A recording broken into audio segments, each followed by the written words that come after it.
क्या आप जानते हैं कि बिहार के 5 सबसे अमीर सांसद कौन है? नहीं ना? तो आइए हम आपको बता देते हैं। लेकिन सवाल तो आपके दिमाग में यह भी होगा कि भारत के प्रधानमंत्री नरेंद्र मोदी के पास कितनी संपत्ति है और वो कितनी संपत्ति के मालिक है। तो भारत के प्रधानमंत्री नरेंद्र मोदी के पास संपत्ति है 3.02 करोड़ का। लेकिन हम बात करेंगे आज बिहार के 5 ऐसे सांसदों के बारे में जिसके पास सबसे ज्यादा संपत्ति है और जो नरेंद्र मोदी से भी कई गुना ज्यादा अमीर हैं। आइए शुरू करते हैं। इस सूची में जो पहला नाम है वो है वीणा देवी का। वीणा देवी जो है फिलहाल वैशाली से सांसद हैं और एलजेपीआर यानी कि चिराग पासवान की पार्टी की सांसद हैं वीणा देवी का जन्म जो है 1967 में हुआ था और इनकी शिक्षा जो है वो मैट्रिक पास है। वीणा देवी ने मैट्रिक तक की पढ़ाई की है और इनके 4 बच्चे हैं। अगर राजनीतिक पार्टी की बात करें तो चिराग पासवान की पार्टी लोजपा रामविलास से ये संबंध रखती है और फिलहाल वर्तमान में ये सांसद के तौर पे काम कर रही है। लोकसभा में चुनाव जीत करके पहुंची है। अगर इनके हम राजनीतिक करियर की शुरुआत की बात करें तो 2010 में इनका राजनीतिक करियर शुरू होता है, सफर शुरू होता है। 2010 में विधानसभा ये जीत के जाती हैं, भारतीय जनता पार्टी के टिकट पर लड़ती हैं और जीत करके जाती हैं। फिर 2015 के विधानसभा चुनाव में ये हार जाती हैं और उसके बाद 2019 के लोकसभा चुनाव के समय में लोजपा से इनको टिकट मिलता है। बाद में लोजपा 2 खंडों में बढ़ जाती है और ये सबसे पहले लोजपा के पशुपति पारस वाले गुट में चली जाती हैं। उसके बाद 2024 के लोकसभा चुनाव से ठीक पहले ये लोजपा रामविलास अर्थात चिराग पासवान के गुट में आती हैं और अगर इनके नेटवर्थ की हम बात करेंगे तो वो है 46 करोड़ रुपया। अब 46 करोड़ रुपया का अर्थ आप लगा सकते हैं कि ये भारत के प्रधानमंत्री नरेंद्र मोदी के नेटवर्थ से कितना अधिक है। बाकी इस सूची में जो अगला नाम है उस व्यक्ति का नाम है रविशंकर प्रसाद। रविशंकर प्रसाद जो है भारतीय जनता पार्टी से संबंध रखते हैं। भारतीय जनता पार्टी के कोटे से सांसद है फिलहाल और इससे पहले वो केंद्र में मंत्री पद भी संभाल चुके हैं। अब अगर रविशंकर प्रसाद की बात करें तो ये पटना साहिब लोकसभा सीट से चुनाव लड़ते हैं। चुनाव जीत करके सदन में गए हैं। इनका जन्म जो है 1954 में हुआ है और अगर इनके शिक्षा की हम बात करेंगे तो इन्होंने एमए किया है पॉलिटिकल साइंस में और उसके अलावे एलएलबी किया है। ये पेशे से वकील भी है, वकालत भी करते हैं। और अगर इनकी राजनीतिक पार्टी जिससे ये संबंध रखते हैं बात करें तो भारतीय जनता पार्टी से ये ताल्लुकात रखते हैं और ये बात सबको पता है।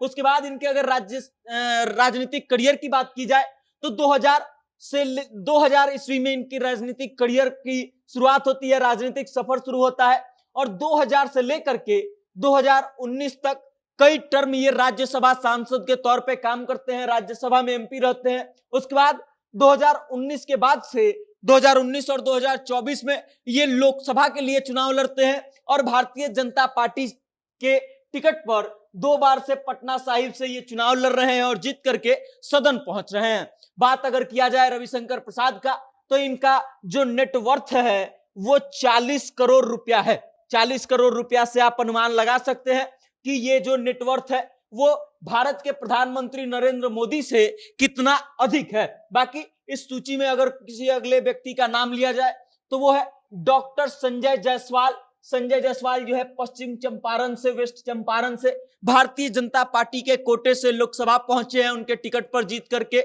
और खास बात यह है कि डॉक्टर संजय जायसवाल को हाल ही में भारतीय जनता पार्टी के द्वारा जो है लोकसभा में मुख्य सचेतक बनाया गया है। अब इनकी अगर बात की जाए तो इनका जन्म जो है 1965 ईस्वी में हुआ था।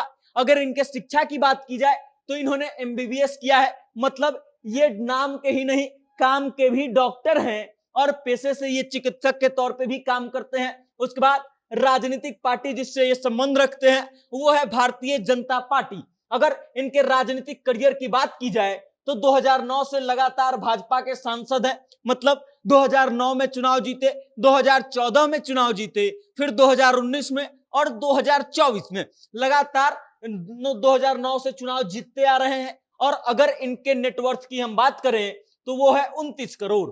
अब आप इनके बारे में कुछ और फैक्ट्स जान लीजिए। ये इससे पहले सम्राट चौधरी से पहले जो है भारतीय जनता पार्टी के प्रदेश अध्यक्ष रह चुके हैं। बिहार में इनको बहुत बड़ा श्रेय जाता है भाजपा का गुटबाजी ठीक करने के लिए और इस कारण से इनकी जो संपत्ति है वो 29 करोड़ है और इनके बारे में भी आप अनुमान लगा सकते हैं कि ये भारत के प्रधानमंत्री नरेंद्र मोदी से कितना ज्यादा है।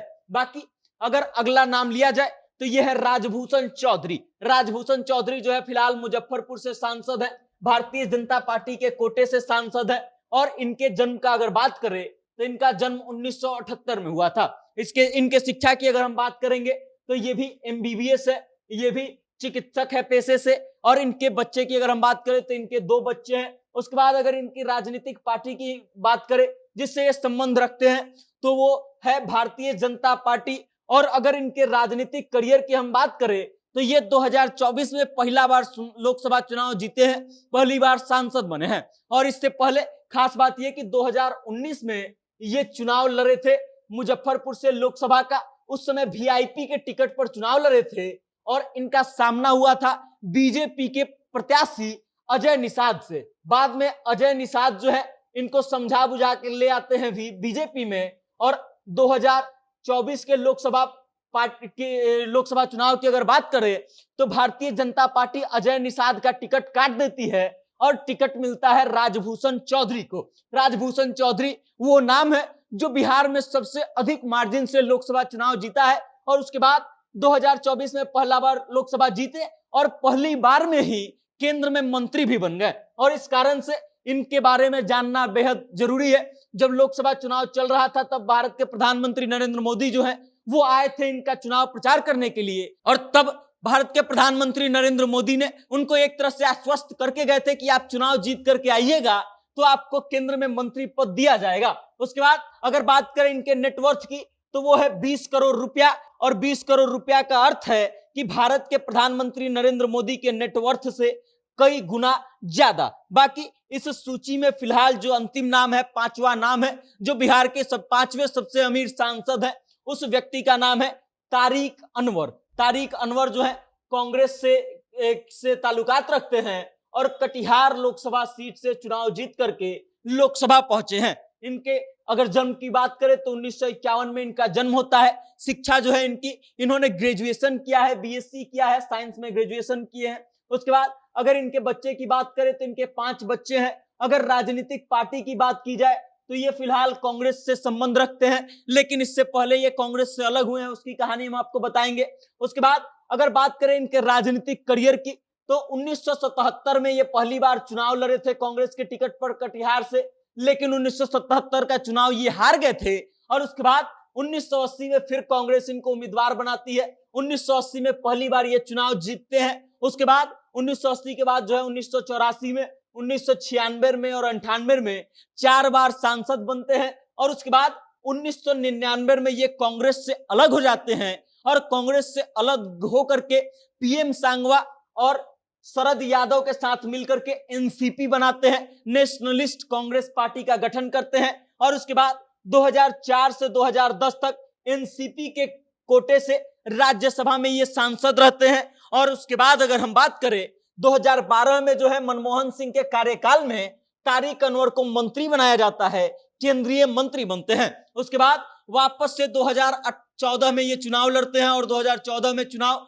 मोदी लहर के बावजूद जीत जाते हैं। NCP के टिकट पर चुनाव लड़ते हैं और उसके बाद NDA में न होते हुए भी ये 2014 में जब मोदी जी का खूब लहर चल रहा था तो ये चुनाव जीत जाते हैं और इस बात से आप समझ सकते हैं कि इनकी लोकप्रियता इनके क्षेत्र में कितनी होगी। बाकी उसके बाद जो है 2018 में वापस से ये शरद यादव से अलग होते हैं और अलग होकर के वापस से कांग्रेस ज्वाइन कर लेते हैं और फिर 2019 में लोकसभा का चुनाव लड़ते हैं, लेकिन चुनाव हार जाना पड़ता है इनको और 2024 में एक बार फिर से ये चुनाव जीत करके कटिहार से लोकसभा पहुंच चुके हैं और कांग्रेस के टिकट पर पहुंच चुके हैं। अगर इनके नेटवर्थ की हम बात करें तो ये 19 करोड़ रुपया है। अब आप इस बात को बताइए कि आप इनमें से किसके बारे में पहले से जानते थे कि कौन जो है बिहार का सबसे अमीर सांसद है, और बाकी इन 5 के बारे में आपकी क्या राय है, आप क्या सोचते हैं और आपको क्या लगता है कि अगला सीरीज हमको टॉप 5 चीजों को लेकर के